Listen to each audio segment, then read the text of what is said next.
Hello guys, আসসালামু আলাইকুম। আশা করি সবাই ভালো আছেন, আমি অনেক ভালো আছি। সো এই ঠান্ডার ভিতরে আমার সবথেকে পছন্দের একটা পিঠা, সেটা হচ্ছে রসের পিঠা। সো আমি আর তস হইতে পারছিলাম না রসের পিঠা খাওয়ার জন্য, তাই রস নিয়ে পিঠা বানাতে বসিয়ে দিয়েছিলাম আমার এই আপনজনদের। তাই ভিডিওটা ভালো আপনাদের মাঝেও শেয়ার করি। সো ভিডিওটা অনেক মজার হতে চলছে, সো ভিডিওটাকে স্কিপ করবেন না। সো চলুন শুরু করা যাক ভিডিওটা।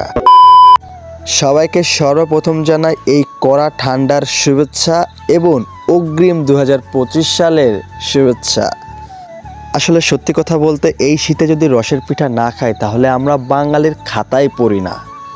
আর একটা কথা বলতে কি, যেসব ভাই বোনেরা শহরে থাকেন তারা হয়তোবা এই মজা থেকে একটু দূরে থাকেন। দেখুন, গল্প করতে করতে কিন্তু অলরেডি কিন্তু গুলাটা গুলানো হয়ে গেছে আমার এই দাদির। এবার কিন্তু চুলোর পরে দিচ্ছে সেটাকে।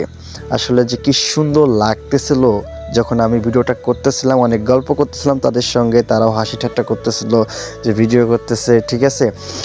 আর একটা মজার বিষয় হচ্ছে, আমার এই ছোট্ট ভাইটা সে বিকাল ধরে বসেছিল কিন্তু সে পিঠা খাবে বলে। সো দেখুন, অলরেডি আগে আপনাদেরকে দেখাই দিই আমাদের এই রসের পিঠার এই রসের এই কালারটা।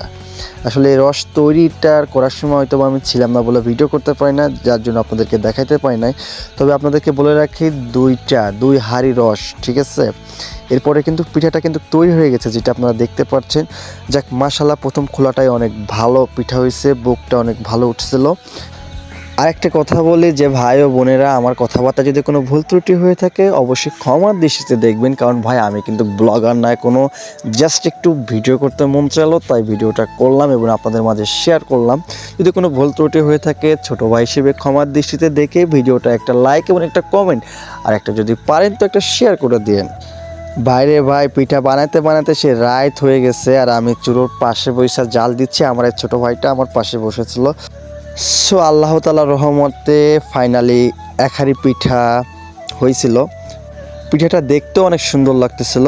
আর পিঠার দিকে যখন আমি তাকাইছিলাম মনে হচ্ছিল পিঠাটা আমাকে বলতেছে, ভাই তুই আমাকে খা, তুই আমাকে খা রে ভাই। আচ্ছা ঠিক আছে, খোদা হাফেজ, সবাই ভালো থাকবেন, সুস্থ থাকবেন। এই পর্যন্তই ছিল আমার ভিডিও।